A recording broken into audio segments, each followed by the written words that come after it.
사도행전 4장 13절부터 22절까지입니다. 제가 먼저 봉독하고 그 다음 여러분이 교독해 주시면 감사하겠습니다. 그들이 베드로와 요한이 담대하게 말함을 보고 그들을 본래 학문 없는 범인으로 알았다가 이상히 여기며 또 전에 예수와 함께 있던 줄을 알고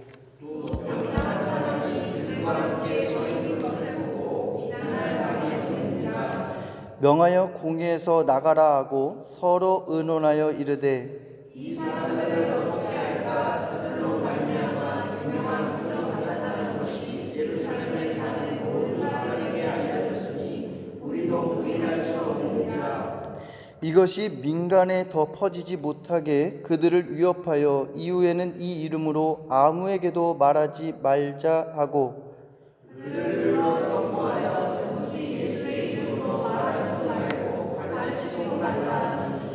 베드로와 요한이 대답하여 이르되 하나님 앞에서 너희의 말을 듣는 것이 하나님의 말씀을 듣는 것보다 옳은가 판단하라.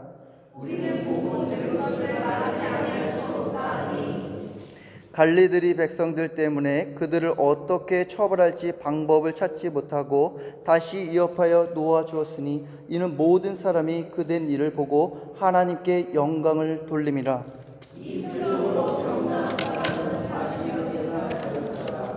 아멘.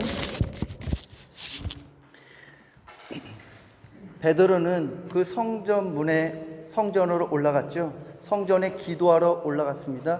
그런데 그 성전 문 앞에서 안진뱅이를 보게 돼요. 그래서 그 안진뱅이에게 나는 은과금은 없지만 나사렛 예수 그리스도의 이름으로 일어나라 그랬습니다. 그랬더니 그 안진뱅이가 예수 그리스도의 이름으로 일어나게 되었어요. 예수님의 이름에는 능력이 있는 줄 믿습니다.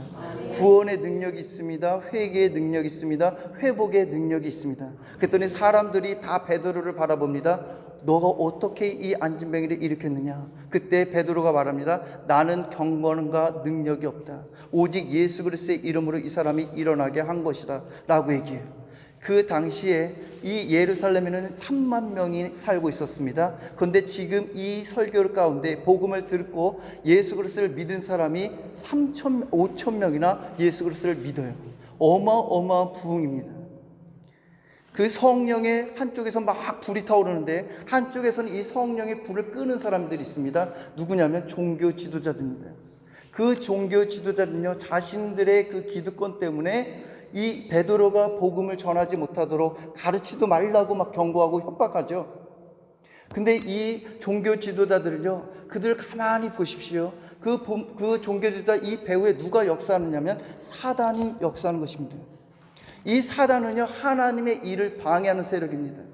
우리가 하나님을 믿고 하나님께로 나아가는 일을 방해하는 게 사단의 역할이에요. 우리가 사단이나 마귀를 생각하면요, 어떤 생각을 하냐면 일반적으로 귀신을 떠올립니다.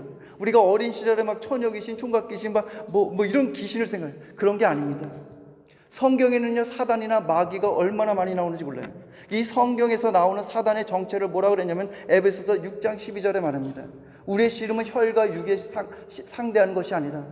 통치자들과 권세자들과 이 세상의 어두움의 주관자들과 하늘에 있는 악의 영들이다. 사단의 정체는요, 악의 영입니다. 이 세상의 어두움의 주관자들입니다. 요한복음 8장 44절을 보니까 진리가 그 속에 없나니 거짓말쟁이요 거짓의 압이라고 했습니다. 그러니까 이 사단 마귀는요, 거짓말하는 거예요. 눈에 보이지 않습니다. 마귀는 눈에 보이지 않아요. 하나님도 영이십니다. 보이지 않습니다. 그러나 존재하고 있어요. 이 사단이 거짓말합니다. 참소하는 거예요. 마태복음 16장에 보니까 예수님께서 제자들에게 나 이제 십자가에 죽을 거야 그랬더니 제자 베드로가 막 붙들고 항변합니다. 예수님 그렇게 하면 안 됩니다. 막 붙들고 항변해요. 그랬더니 예수님이 베드로에게 뭐라 그러냐면 베드로가 아니죠. 사탄아 내 뒤로 물러거라. 너가 나를 시험하는 거야. 너가 나를 넘어뜨린다. 하나님의 일을 생각하지 않고 도리어 사람의 일을 생각해야 하는구나. 이 베드로가 사탄이 아닙니다. 이 베드로 안에서 역사하는 그 악의 영이 사탄이에요. 이 사탄은요, 시험 들게 하는 사람입니다. 넘어지게 하는 사람입니다. 하나님의 일을 생각하지 못하게 하는 것이 사단이 하는 거예요. 이 사단은요, 얼마나 무섭냐면 이 사단이 하나님의 교회를 무너뜨리고 사람들을 미혹하게 하고 분열하게 하고 가정을 깨게 하고 이 사단이 역사하는 것입니다. 이 종교 지도자들은요, 그 배후에 사단이 하는 거예요. 그래서 계속적으로 베드로를 협박하고 위협합니다. 이때 베드로가 화가 난다고 해서 혈과 육으로 싸우면요 절대 사단을 이길 수가 없습니다. 사단은 보이지 않는 거예요. 그래서 우리가 간혹 저 사람을 미우면 사단이다 이러는데 사람이 절대 사단이 아닙니다. 그 사람이랑 싸워서 될 게 아닙니다. 사단이랑 싸워야 돼요.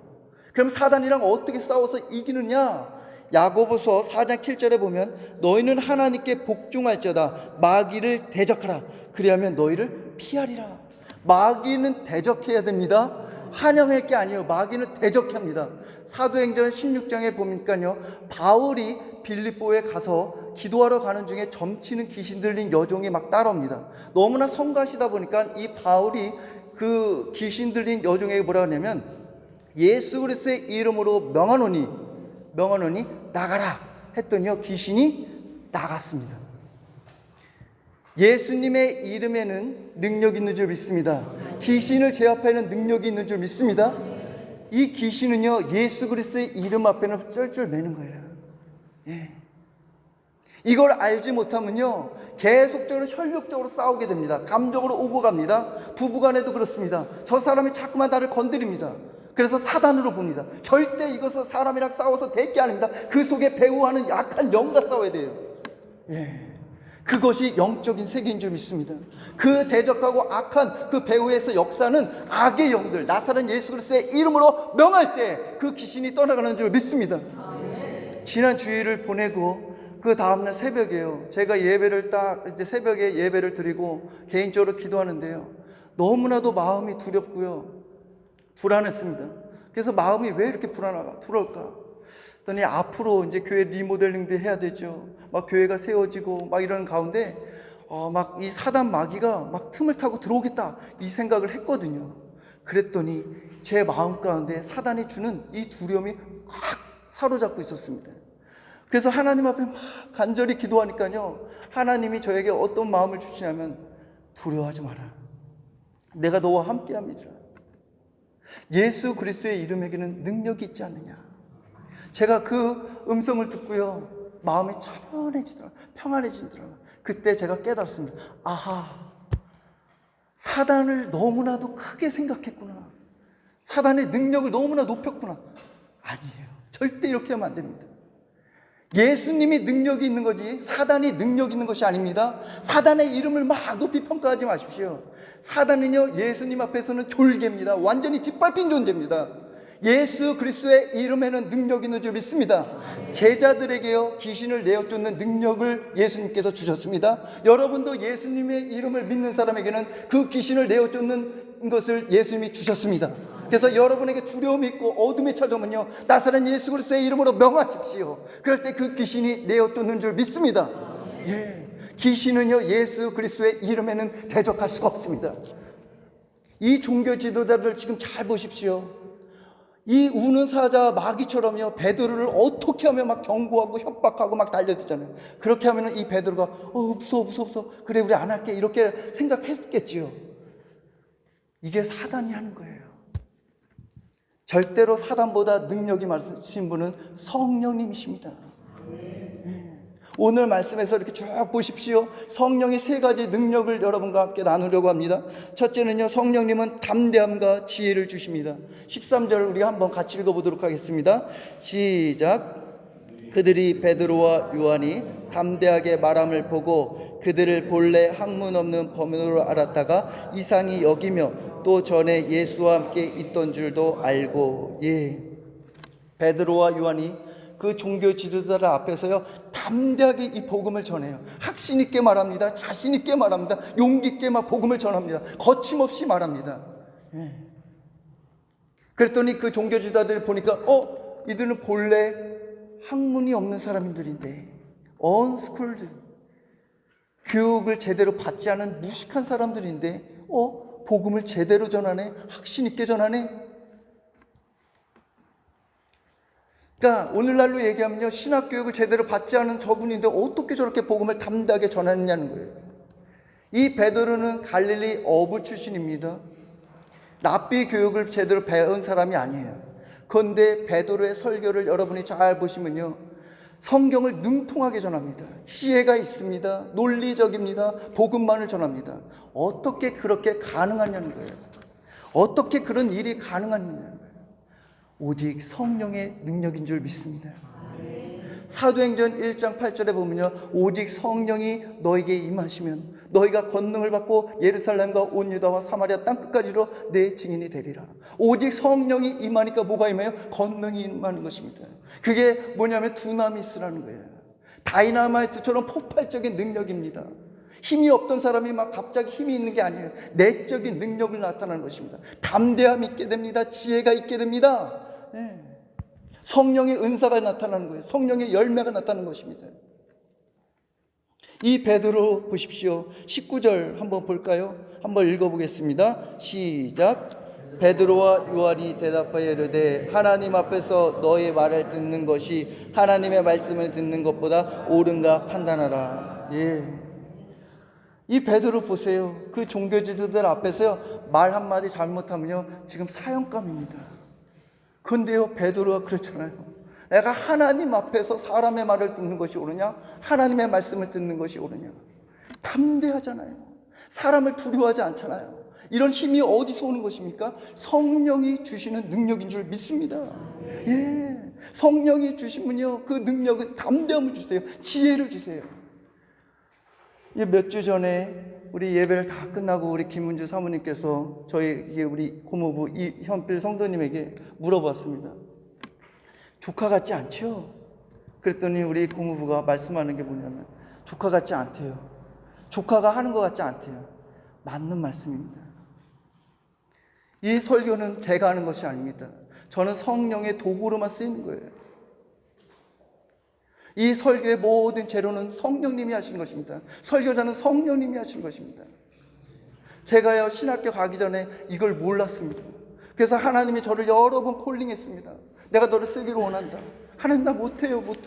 나 안 돼요. 나 말도 못해요.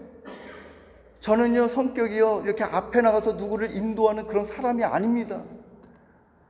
평소에는요, 어디 학교를 가고 어디에도 저 뒤에 앉습니다. 조용한 사람입니다. 서포트한 사람입니다. 말을 막 유창하게 잘하는 사람이 아닙니다. 어눌합니다. 아까 광고 시간에 보았잖아요. 설교할 때는 어떻게 이렇게 좋아하는데 그렇지 않아요. 성령님께서 저와 항상 함께 하시기 때문에 그렇습니다. 이건 성령의 능력이라고 저는 고백할 수가 있습니다. 성령님께서 하시는 거예요. 여러분 가운데도 모두 다 성령을 받기를 간절히 축원합니다. 성령을 받기 전에는요, 저는 흐리멍텅한 사람이었습니다.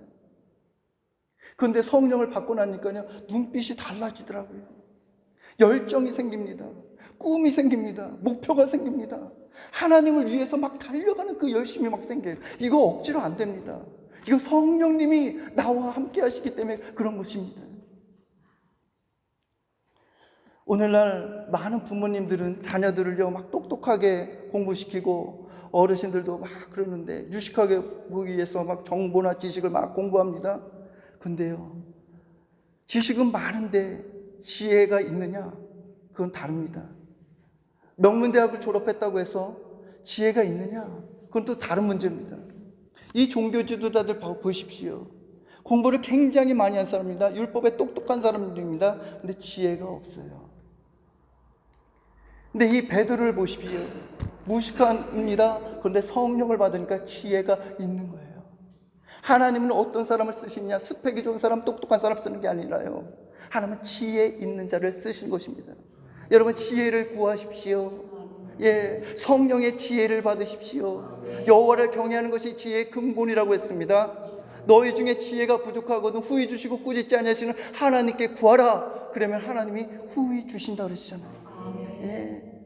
하나님이 지혜자이십니다. 그 하나님을 내 가운데 모시면은요, 지혜로운 거예요. 내가 지혜롭게 하지 않으려고 해도요, 그 하나님이 지혜가 있으셔서 그 하나님이 지혜를 나타내시는 거예요.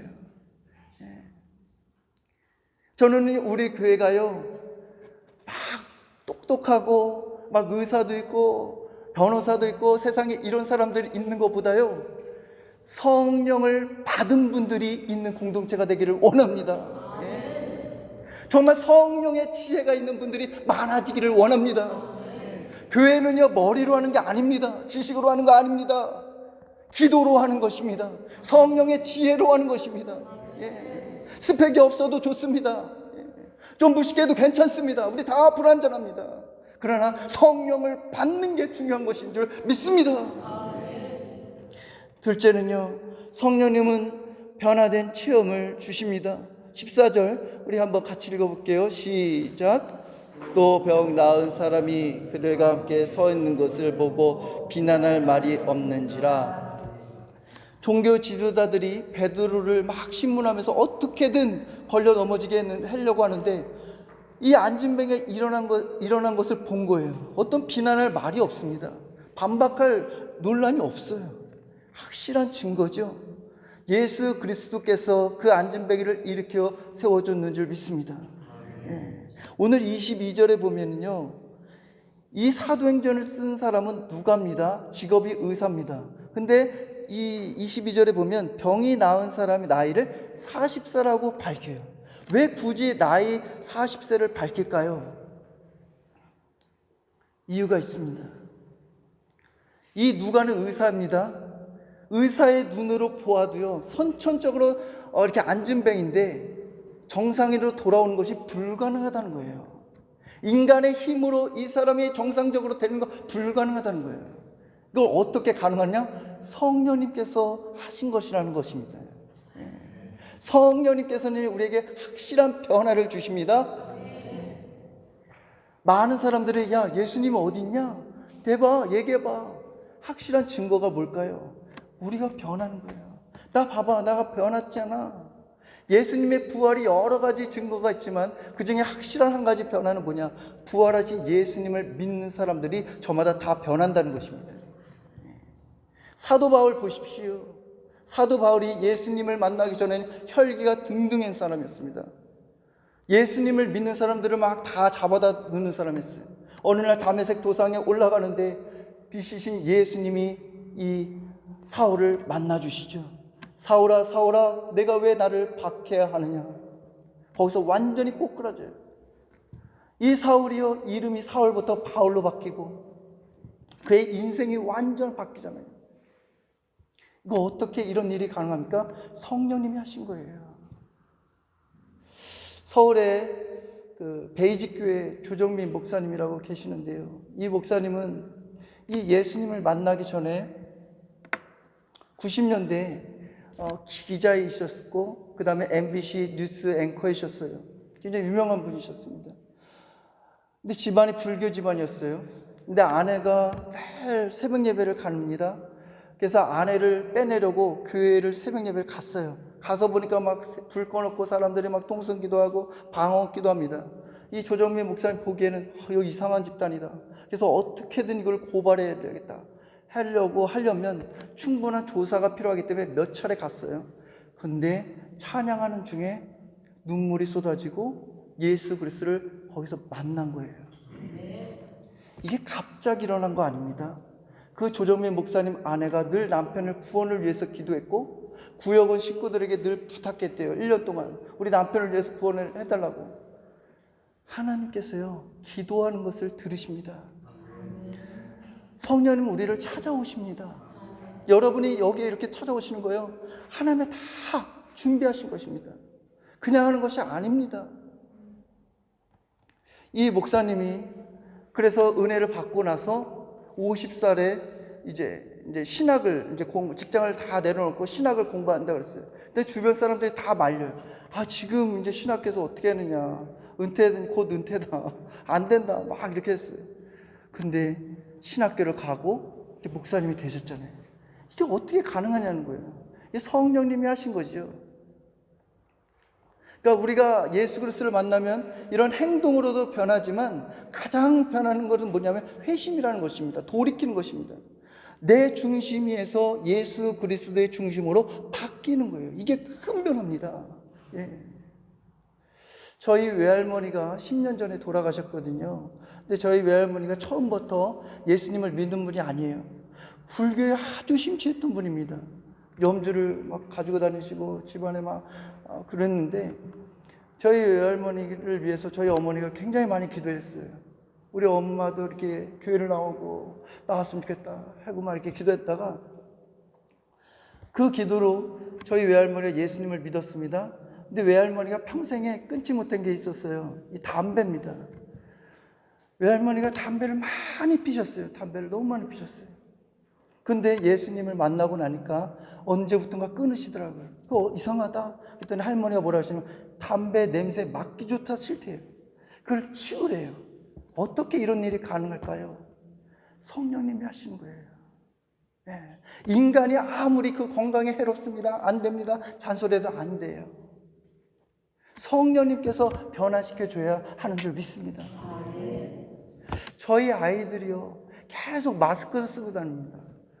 그래서 부모로서 너무나 마음이 아픈 거예요. 지난번에는 이 둘째가 마스크를 더운데 땀이 나잖아요. 쓰고 다니까 얼굴에 땀띠가 생겼어요. 그래서 때가 됐구나. 그래서 야 이거 봐라. 땀띠가 날 정도야. 제발 벗어. 안 벗습니다. 안 벗어요. 그래서 친구 아빠 우리 친구네 집 가서 파자마 파티 할게. 그래서 하루 자고 왔는데요. 그럼 거기서 마스크 벗었니? 안 벗었대요. 그 엄마가 계속 얘들아 마스크 좀 벗어 안 벗었대요. 그래서 이 지켜보는 이 부모로서는 너무나 답답한 거예요. 그러면 그럴수록 잔소리할수록 더 멀어집니다. 근데 이 아이들을 통해서요 제 모습이 보이는 거예요. 제가 지난번 한번 말씀을 드렸습니다. 제가 외모 컴플렉스에 있다고 그랬었죠. 그게 생긴 이유가 고등학교 때 한 번은 어떤 사건이 있었냐면요. 제가 고등학교 1학년 때 1층에 저희 반이 있었습니다. 근데 2층에 고등학교 3학년 형들이 반이에요. 근데 쉬는 시간마다 형들이 내려와서 저희 화장실에서 담배를 핍니다. 그래서 저는 화장실에서 소변을 보고 나왔죠. 그랬더니 형들이 저를 부릅니다. 야, 일로 나와봐. 일로 와봐. 야, 저기서 망을 봐. 그 형이 부르니까 망을 보라니까 또 망을 봤어요. 근데 저 복도에서 이제 막 형들이 선생님 오나 안 오나 계속 봤어요. 근데 저쪽에서 선생님이 보이기 시작합니다. 너무나도 무서워가지고 그 화장실을 향해서 그냥 조용히 형들 선생님 와 이렇게 얘기했는데 떴다 이랬어요. 그래가지고 형들이 그 소리를 듣고 다 도망갔죠. 저기서는 선생님이 막 저 잡으러 온 거죠. 화장실에는 누가만 있죠? 저 혼자만 있는 거예요. 그랬더니 선생님이 담배 연기는 나죠. 그랬더니 저보고 야 하해봐. 하했죠. 아무 냄새 안 나잖아요. 근데 선생님이 저한테 뭐라 그러냐면 넌 얼굴이 범죄형이야. 그 한마디가 저를 완전히 인생을 바꿔놨어요. 그게 하나님이 지나고 보니까 그 사건을 통해서 하나님을 만날 수밖에 없게 만드신 거예요. 그러면서 사람들을요 못 만나겠어요. 얼굴을 못 보겠습니다. 눈을 똑바로 못 보겠습니다. 교회를 가도 예배를 때 어떻게 드리냐면 이렇게 예배를 드렸습니다. 그래서 어머니가 야 얼굴 좀 들어. 네가 뭘 못생겼냐 막 이래. 안 됩니다. 대학교 가서 모자를 줄기차게 쓰고 다녔습니다. 어머니가 여름에 더우니까 야 벗어 안 됩니다. 얘네들처럼 똑같았어요. 안 돼요. 못 벗습니다. 그래서 군대가 가기 전에 하나님 앞에 제가 기도했어요. 하나님 나 이렇게 살면 안 되지 않습니까? 하나님 내 인생도 좀 바꿔주십시오. 정말 이렇게 살면 아무것도 못하지 않습니까? 군대를 갔습니다. 제대를 했습니다. 제대를 해서 모자를 벗은 게 아니에요. 새벽 예배를 어머니가 따라서 매일같이 갔습니다. 하나님에 대해서 그때 만져주시는 것 같아요. 그래서 새벽 예배 가서 거기서 예수님을 만나고 성령을 받았습니다. 그랬더니 이 모자를 벗었어요. 그 다음부터 놀라운 건 뭐냐면 담대해집니다. 사람들이 너 얼굴이 이래저래 들리지가 않습니다. 왜요? 하나님은 나를 사랑하니까. 온 세상에 나 같은 사람 없으니까. 하나님은 나를 사랑하시니까. 누구보다도 나 사랑한다는 그 진리의 말씀이 나를 더 이상 묶어놓지 못하는 것입니다. 사단은 우리를 자꾸만 결박합니다. 어둠가에 몰아놓습니다. 그런데 그 어둠의 동굴 속에서 나오게 하시는 분은 누구냐? 성령님인 줄 믿습니다. 네. 이 죄로 사단은요 자꾸만 묶어놔요. 너 거봐, 너 못생겼어, 너 범죄야. 그러면 움츠러듭니다. 진리가 그 결박을 풀어주는 줄 믿습니다. 네. 성령님이 하시는 거예요. 성령님이 변화시켜주는 것입니다. 간혹 여러분들 중에서도 끊지 못하는 죄를 가지고 있는 분들이 있습니다.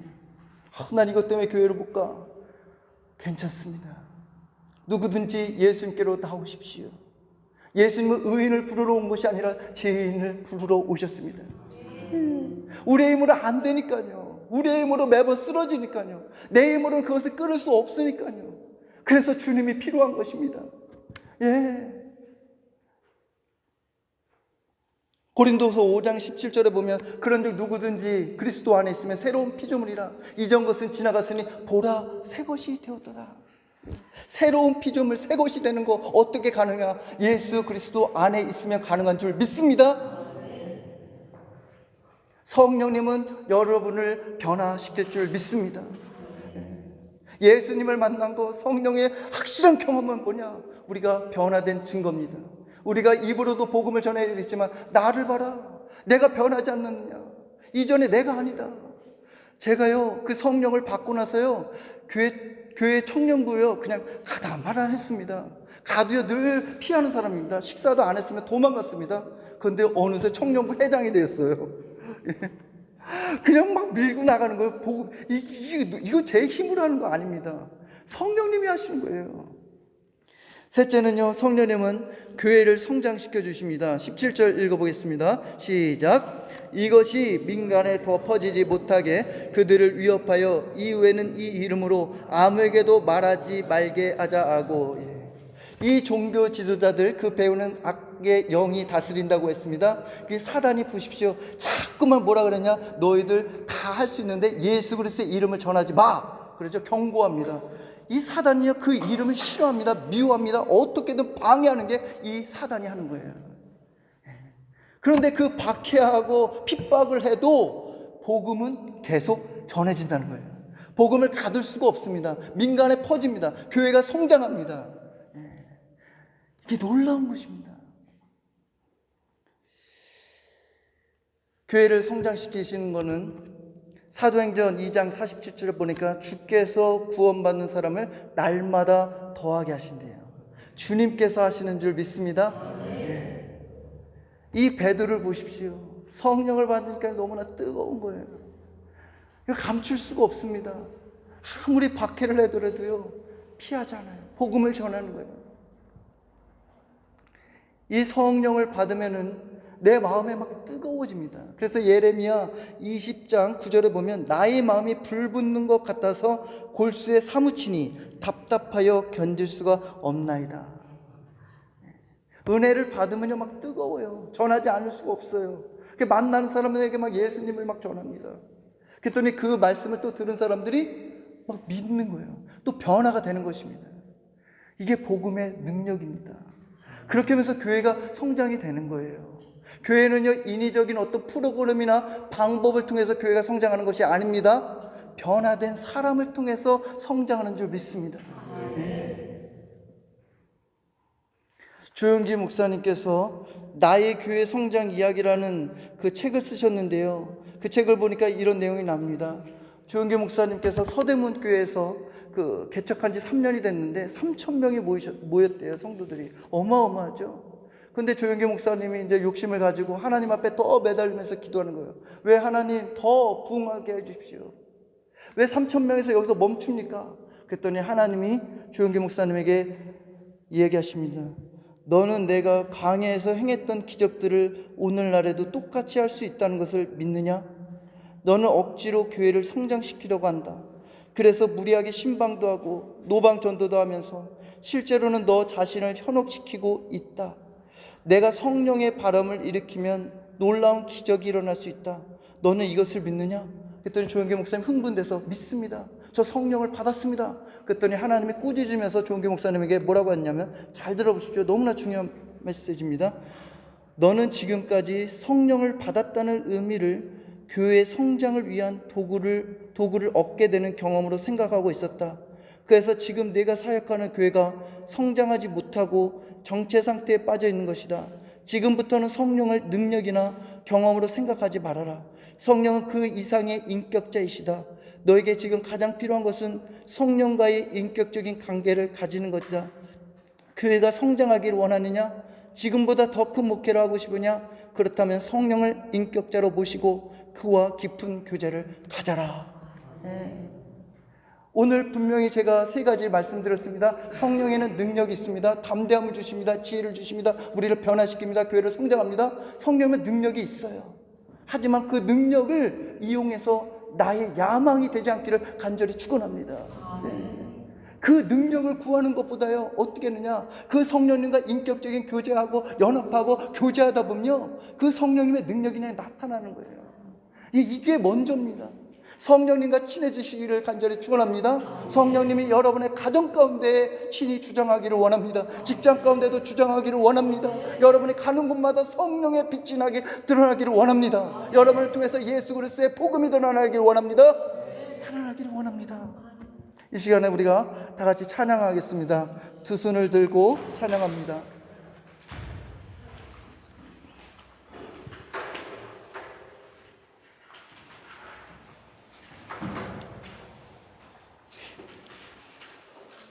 두 손 들고 찬양합니다. 다시 오실 왕 여호와께 오직 주만이 나를 다스리네. 나 주님만을 섬기리. 헛된 마음 버리고 성령이여 내 영혼 충만하게 하소서. 주님 앞에 내 생명 드리리라. 우리 두 손 들고 한번 할까요? 두 손 들고 찬양합니다. 다시 오실 왕 여호와께 오직 주만이 나를 다스리네. 나 주님만을 섬기리. 헛된 마음 버리고 성령이여 내 영혼 충만하게 하소서. 주님 앞에 내 생명 드리리라. 여러분 가운데 정말 앞으로 있을 일에 대해서 두려움을 갖고 있는 분들이 있을 것입니다. 내가 이것을 가야 잘할까? 걱정하지 마십시오. 성령님과 친해지면 됩니다. 성령님과 연합하면요, 그분이 여러분을 통해서 높여주십니다. 그 성령님과 연합하십시오. 오늘 들은 말씀을 가지고 우리가 주여 말로 같이 기도하겠습니다. 주여!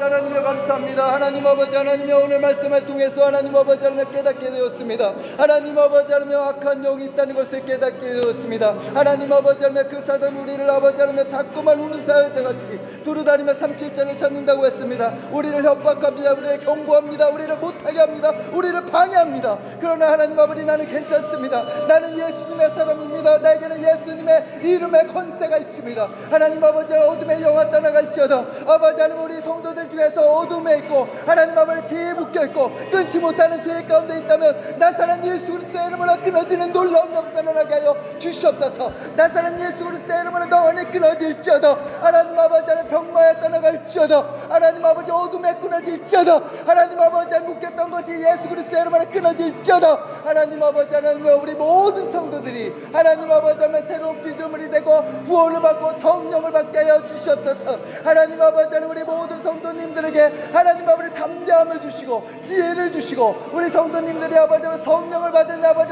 그 체험이, 그 경험이 있게 하여 주시옵소서. 하나님 아버지, 하나님 우리 모든 성도님들이 하나님 아버지 매번 아버지 연약하여서 하나님 아버지 그 죄 앞에서 아버지 쓰러집니다. 하나님 아버지, 나는 안 되나 봐.